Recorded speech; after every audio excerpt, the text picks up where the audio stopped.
And welcome back to the Constitutionalist Podcast. I'm your host, Chad White. If you didn't know, this is a premier podcast for the website, cpluscomedy.com. Like I just said, it's a website. Go there. Let's be honest, guys. I've been struggling past couple of weeks. But here we are. Doing this thing. Doing this thing is what is called the Constitutionalist Podcast. Oh boy, you know what I shouldn't have done. But anyway, but one of the things I am less struggling with is actually no, I found this job that was a podcasting job. I swear to God, it's from a local NPR station. It's a podcasting job, producing job, and / audio engineer, but it's mostly a podcast producer. They want and this local NPR station wants to create it's a creative position, obviously, but they want to create podcasts that are based in Atlanta, and we're going to send them out to the world. And also, they do the StoryCorps for, I believe it is Georgia Public Broadcasting does StoryCorps too, for All Things Considered. Anyway, so I wanted this job, so I applied. And then they said they want a sample of your work. I said, why not? Don't send them the Constitutionals. Don't send them news time. Send them a brand new thing. So I created a new podcast. It's called The Application. And it is not based around C Plus Comedy or anything under the It Was a Mistake LLC umbrella. And that is what this company is called. This Was a Mistake LLC. That's what, because you can't write down C Plus Comedy on things. And so now we have this, I have this podcast that I've been doing every single day ever since I applied. I just recorded episode 2. And I say as if every single day, as if they're going to listen to it. But I will be doing episode 3 tomorrow. I'll be doing episode 4 on Friday. Oh my gosh. But here we are. Now we're recording this. So I spent 20 minutes doing that. I spent 20 minutes recording that podcast. 20. The first episode was 10 because it was written and it was very concise and I knew what I wanted to do. But then this one I said, no. Show them what you're really made of. And I talked for 20 minutes straight. It got better towards the end. Like the first, I would say 15 minutes. Now I'd say first 12 minutes are me trying to be I'm basically mimicking what I listen to on Up First or the 1A podcast from WAMU, which is also an NPR podcast over there in Washington. But I thought, once you get to like minute 13, it's me just opening up. I'm not editorializing the stories because it is serious. It's a serious thing, so I'm doing this seriously. But I just get in there and I go, and I'm basically shooting S. That's what this is. That's what this is all about. So there we go. So hopefully I get that job. I swear I'm going to send it to them. I'm going to make one every single day. And until I actually get the position. I was nervous for the first time I was doing it. I kept deleting. I kept stopping and deleting it. Then audition crashed. I was like, no, I'm going to do this. I sat down for 20 minutes and did it. But let's get going on with this episode. I'll probably tell you more about the application. I'll just tell you more about it now. It's fine because I don't have anything to talk about really. I do have something to talk about. Anyway, I just had a stroke. No big deal. So the position is for audio engineer and producer podcast, but they really want to do this whole podcasting thing. I think it's because mostly people or NPR stations are seeing how many listeners they're getting. Or NPR styled stations, this public radio stuff. They're seeing how they are getting these listens and views. Like Two Dope Queens is from WNYC and their public radio. They're not NPR, but they're public radio.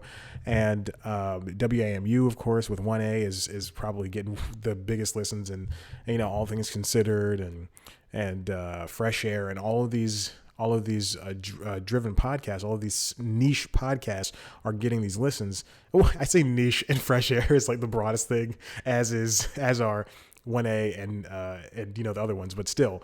But like something like Two Dope Queens from WNYC or So Many White Guys, there are these niche podcasts that are finding this focus on in an area and people are loving it and they're listening to it and they're flocking to it. So I decided to apply to this job. I've been applying to, little known fact, I've been applying to WABE for years and I have gotten nary a response. But now this time I'm going to force my way in there. I'm going to go in there tomorrow. I'm going to call them. I'm going to text them, email them. That's not the way to apply for jobs, kids. So don't do that. But I really want this job. So anyway, let's move on to what I want to talk about. So TV shows have, they always come up on the Emmys happen.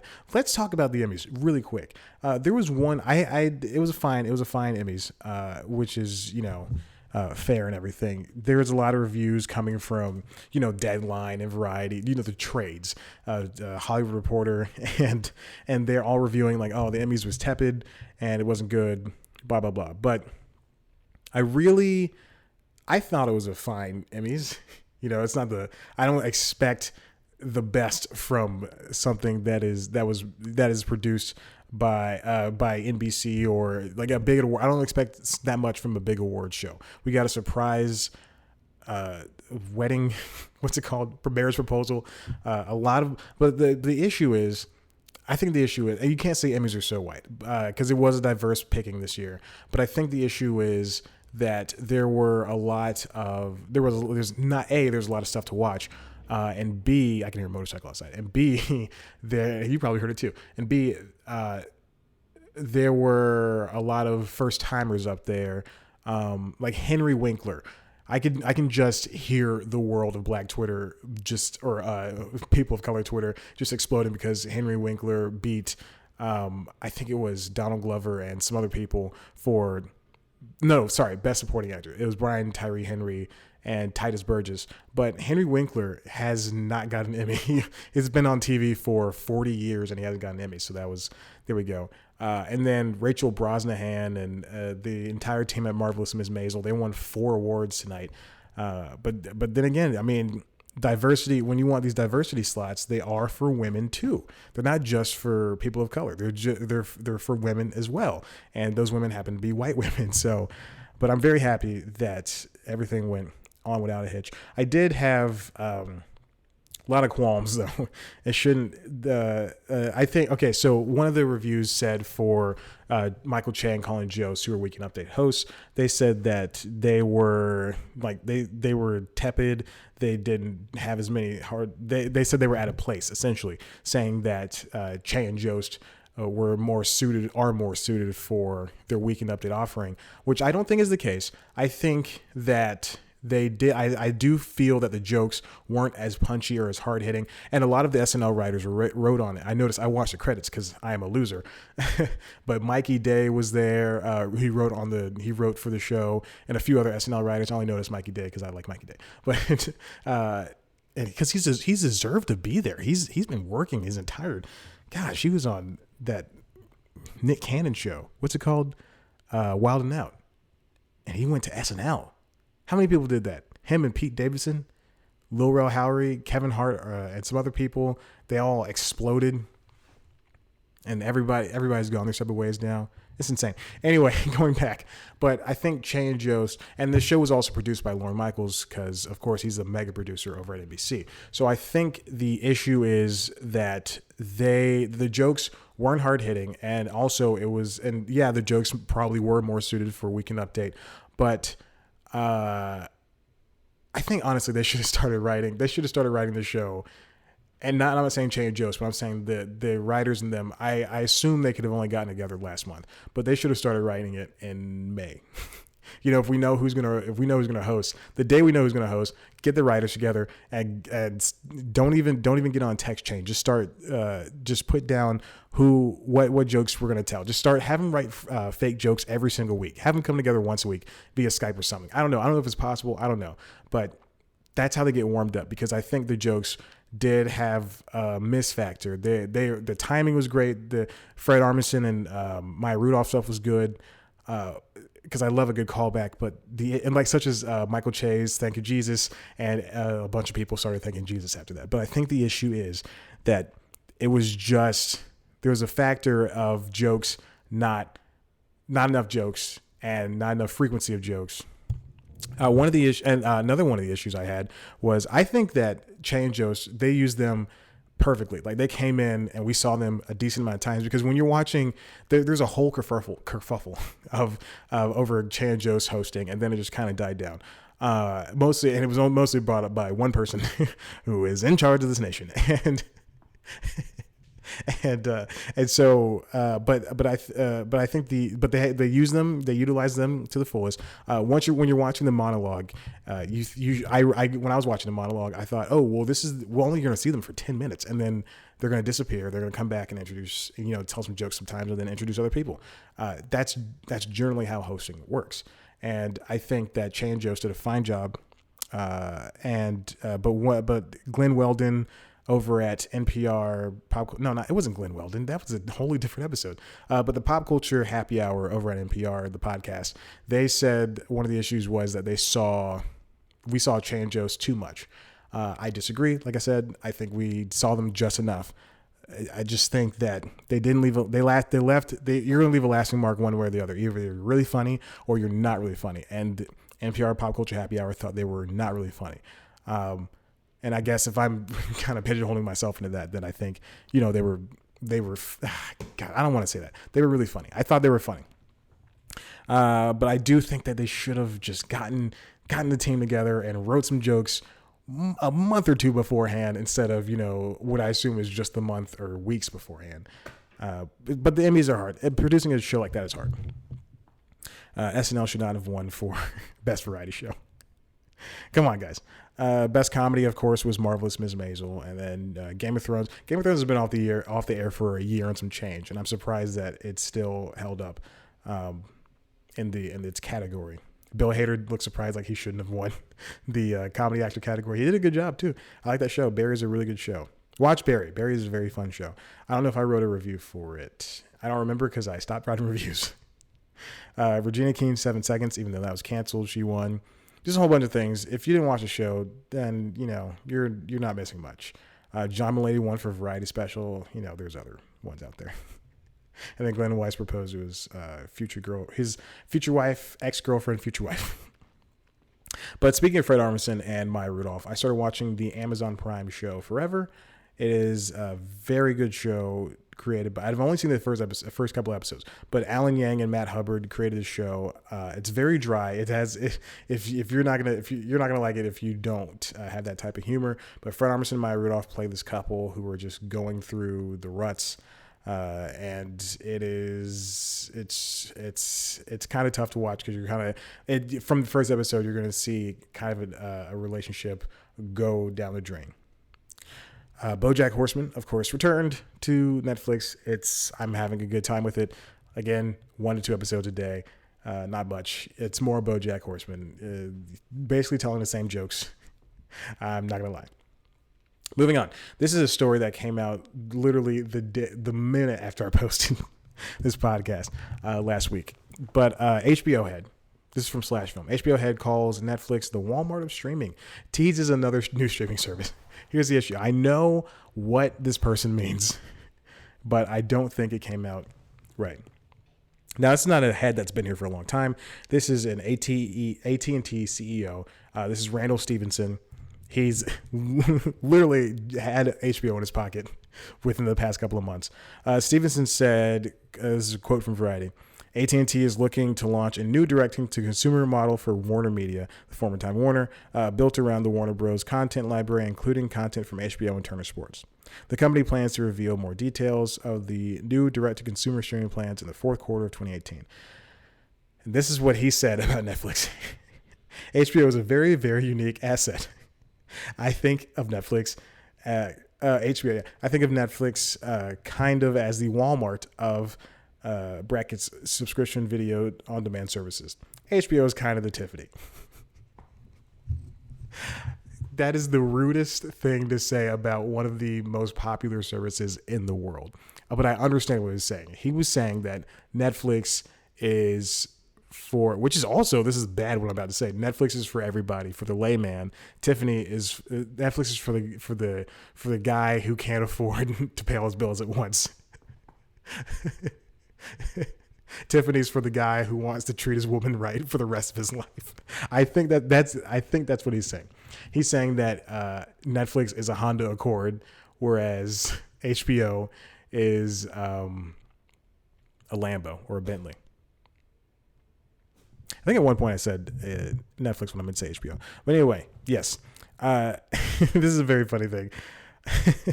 Ben Pearson at Slash Film dug up the numbers for both Tiffany and for Walmart. But here's what he said. First, Walmart is actually planning to launch its own streaming service, which will presumably feature nothing. Oh, okay. But so Walmart is planning its own streaming service. We're gonna see that at some point. Which is Vudu. Just you have Vudu. Anyway, second, as many have already pointed out, Walmart reports $486 billion in revenue last year compared to Tiffany and Company's $4.2 billion. That is $484 billion more. Walmart gets that much more money. So I think that's very odd. And it's, HBO and Netflix tied for Emmys won this past week, even though Netflix eclipsed HBO by about, how many Emmys was it? 10, something like that. I don't remember. Oh, Netflix had 112 nominations while HBO had 8. So four. But they tied in the end, mostly because of Godless, a show that I did not even know existed. But I think it's very strange to come out and attack the most popular streaming service because they are competing with. And again, I'm not one to say, oh yeah, I love going to Netflix. No, I don't even have a favorite streaming service. I spend a lot of time on Hulu, but that's because that's where a lot of the shows I watch are. I spend a lot of time on Netflix. I spend a lot of time on Amazon. It's really funny. There are the three major streaming services. You can spend $22 because it's 13 for Amazon, 13 for Netflix, or 12 for Netflix, and then 8 for Hulu if you want commercials. And which I'll get to in a second. And we spend that much. You can spend under $25. Under 30 in total if you get all the HDs and no commercials for Hulu. You can spend under 30 or a little over $30. You can have all the TV in the world, and we still complain, and we're still over here just being the worst people. But I got Hulu with live TV in order to watch the Emmys. Let me tell you, with Xfinity Internet is the worst because it's always jittery on live TV. I dislike it. But I like the service. I don't like Xfinity, but I love Hulu with live TV. So I have that for another week until I unsubscribe, because $40 is a lot for someone like myself. But moving on, Conan O'Brien announced that the Late Night Archive will be coming to you online. That's so 4,000 episodes from his late night years. 4,000 episodes.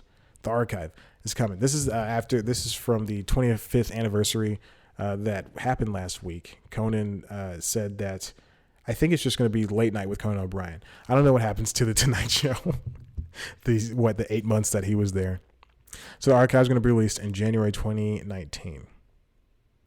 I don't know if it's going to be a website. I don't know if it's going to be some type of YouTube situation. Who knows? But he announced it in a video. So hopefully, and coincidentally, I've been watching a bunch of old Conan remotes and old bits from his late night days. So who knows? Hopefully it'll be a YouTube channel of some sort. That's what I'm thinking. That's what I would love for the Carson people to do. There are so many things I've heard about Johnny Carson that you just can't find online anymore. Like they have select clips on their YouTube channel, and some people upload a bunch of clips of him. But you just don't. They don't have that. There's no way to have a bunch of old Carson stuff. I would love to see some stuff.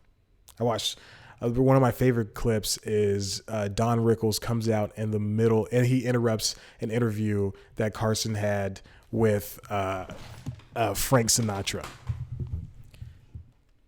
and I think that's like one of the best. That's one of the best things that could happen, is to have a king of comedy interrupt the king of swing. But moving on. Mikey Day, Melissa Villaseñor, and Alex Moffat. Speaking of SNL, they have been promoted. They're now repertory players. Heidi Gardner and Chris Redd, of course, are still not... They're still featured players, but they've only been there a year. So I wouldn't expect them to, graduate. Luke Knoll's not coming back, of course. I think I was doing this podcast when that news broke. I'm excited for them. I love Mikey Day and Melissa and Alex. They're very funny. You know what? SNL they probably don't even need. I mean, of course they could stand to get some more featured players, but they don't even really need to hire more people again, which I doubt they will. But who knows? They could hire somebody right now. Oh, Adam Driver and Kanye West are going to be this year's opener, season beginner. Season opener is what I meant to say. Now, yesterday, I wonder if they're going to have Alec Baldwin come back. I really hope they don't. I like Alec. I just hope he doesn't come back. We don't need any more of that. But so yesterday I had a little part-time gig. I don't know how much I could say because I did sign an NDA. It's so strange because within the past year I've signed like 4 NDAs, which is not how I thought 2018 would go. I went from signing 0 NDA. Actually, no, I signed 1 NDA for the dating show when we shot it a very long time ago. And that was really, and I was so afraid. I remember I was so afraid to sign that NDA. I thought, oh my God, if I say anything about this, I'm going to get in so much trouble. And then I ended up, telling just like 1 or 2 people, and nothing happened. But these other NDAs, no, I haven't. No, I have not said anything. No, but my most recent one, I did a little background work on a TV show, on an upcoming TV show on a network. I was going to say the network, and then I didn't.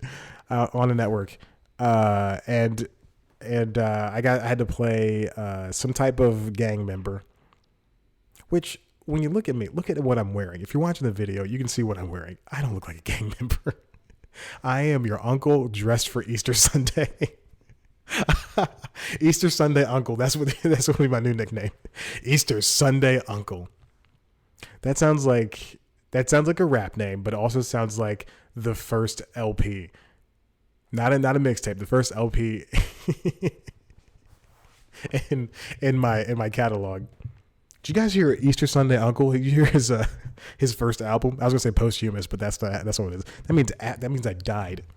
Yeah, did you hear that posthumous album from Uncle Easter Sunday Uncle? It was not good. It was 90s rap, but it was really slow. Walking down the street, having a good time. That's how it's gonna be. That's me, Easter Sunday Uncle. That's the title of this episode. I don't care. Easter Sunday Uncle. But I did play a gang member, and I have twists in my hair because I have a little sponge, and I sponge it up. And the makeup lady got mad at me. She's like, when you work with us, she didn't get mad. It was more of a frustration. When you work with us, you pick out your hair. You come with a fro. I was like, okay. And she started picking out my hair with the tiniest pick in the world. It's just like 2 prongs, just picking it out. I felt naked and afraid. Is that show still going? I don't care. I've never seen it. I should really get back to making more podcasts for this stupid thing. Let's see what else happened. Oh, I tried to rent. So I rent games instead of buying them because it's $7 over the weekend in lieu of $60, and trying to beat it before and turn it back in. I have a friend that does that. He'll buy a game, and then all week he'll play it, and then he'll beat it, and then he'll return it to GameStop or wherever he bought it from. I just don't want to do that. I like to take my time. So I rented Spider-Man when it came out, the weekend it came out. Had it for 3 days. I fairly got into it. It got into it fairly deep. I think I mentioned this last week. And now this past weekend I couldn't rent because Redbox says my account's not in good standing. I returned the game. It was in the case. I don't do the printing thing. I'm always afraid renting from Redbox because because a lot of people post the pictures of, they'll just get like a paper disc inside there, and it's just a piece of paper that has the QR code and all that stuff on there. I'm afraid that will happen to me. Like I'll spend the $7 or the $2, the $3 for the Blu-ray because I'm not homeless, and then I'll look at it and it'll just be this paper thing, and it scares me. What do you think of this idea? I wrote this idea down. I really don't like talking about my ideas, but I wrote this down. I saw mommy kissing Santa Claus, but then the kid kills the dad, and they have to spend all of Christmas trying to resurrect him. I think I might write that. That might be some type of short story or some type of script. Maybe I'll get back into stand-up. That's what I'm thinking about doing. I already have 2 bit ideas down, but they're not necessarily. They're funny when I thought about them and I wrote them down because I remember laughing and thinking this is the greatest thing in the world. And now that I look at it a week removed, I'm thinking, maybe not. Who knows? But I had a good time yesterday. There's a lot of craft food. And let me tell you, if you've never had craft food, oh boy, you're missing out. Free food. I sat, actually, I could probably just describe to you my day for the next couple of minutes. I got there around noon 30, right down the street from me, which is amazing. Right near Ted Turner Drive. Getting really specific about where I live. No, right near Ted Turner Drive, near Turner Field. And I should not have said that because now I think I broke the NDA. Whatever, who cares? We drove down to South Atlanta. So we drove from there to South Atlanta to what would be defined as the hood. And we shot there, I swear on my life. And there was this guy and there's a lot of white people living in the hood too. It was really strange. And there's this guy who I would chalk up this next bit of info. I think he had some type of mental disability, but there was this guy who had his shirt off, and I assume he lived with his mom and his dad, but they were like, 2 elderly people, and their younger son.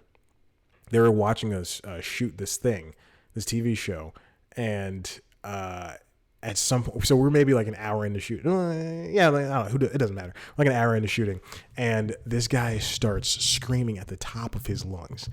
He's like the assistant director is the one in charge right now, and he starts screaming. The guy starts screaming, "F you, cut, action, sound, roll." And I assume his mom or somebody on the crew or his mom were like, just, "Hey, be quiet, be quiet." He's like, "F you, you white effing B." And it was, and I thought, oh my gosh, this guy, what happens if he attacks one of the 50 people that are out here shooting this thing? It's very, very curious.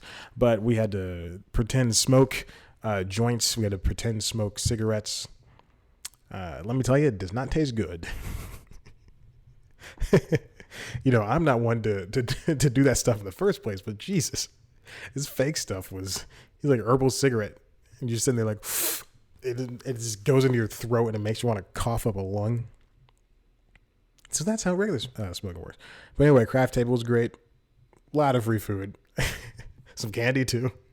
But you know me, I have an issue with eating after people. Actually, I don't know if I ever talked about this ever in my entire life. I have an issue with eating after people. When I was at NBC, we used to get free food, I would say once a week.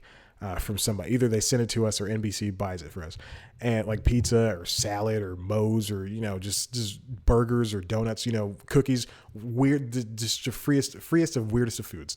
And I would never, like at first, because this is when I realized I did not like eating after people. So when I first started working there, I would eat the food and stuff. One day I got a sore throat and then I said, I'm never going to eat, after people again.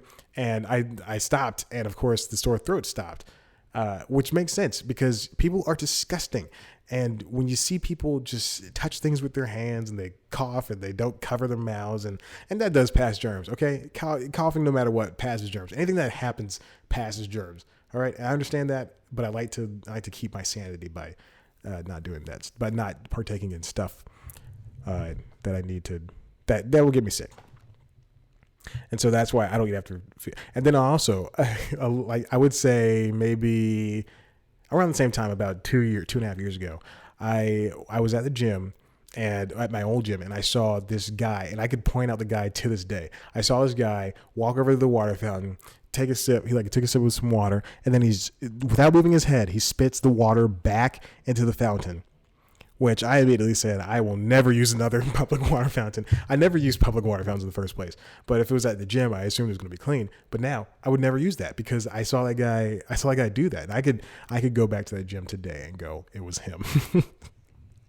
It was a white man, gray hair, skinny build. I could point him out right now. And you know what? That just narrowed down the population to about 7 billion. There's about 7 billion people on this planet. All white men. That's how I sees it. All white men. Listen, we've been going for a half an hour, so I'm gonna turn this off. If you like this, why don't you head on over to cpluscomedy.com where there's some stuff. You can also follow us on Twitter at cpluscomedy. Follow me on Twitter at Chad Black White. Like us on Facebook. Go to the webpage youtube.com/cpluscomedy to watch a video version of this podcast, as well as our premiere show News Time, which is a weekly entertainment news show that takes a hard-hitting look at the dumbest of news. This past week's episode was about the Creative Arts Emmys, and let me tell you, I have had a lot of hard times writing News Time episodes. This was the hardest News Time episode to write because there's no information on how the Emmy started. There's no information on how the Creative Emmy started. Now we basically know how the Emmy started. They started in the 1940s. They were Los Angeles locals only, and they handed out the awards, and there's like 10 of them, and then they blossomed into this. But the Creative Arts Emmys. And that's pretty much all the information you're gonna get, and the history and location, all that stuff. But that's like it would have barely, if I did an episode based solely on the Emmys, it would not have lasted 2 minutes. And then the Creative Arts Emmys, there's no information. There's zero information. Same thing for the Sports Emmys, Daytime Emmys, all these Emmys. There's no information on how this got started. It was really tough. And eventually I wrote about 5 minutes worth of material, and I realized this is nothing. This is not going to work. I wrote a very long cold open that was about 2 minutes long, and that took up most of the episode. So there you go. So watch it at your own risk. I do think the cold open's really good. And I talk about the Creative Arts Emmys, and I willfully mention that there's nothing that I can do in this episode. So check it out. All right, thanks for listening. I'm going to hang up now. Bye.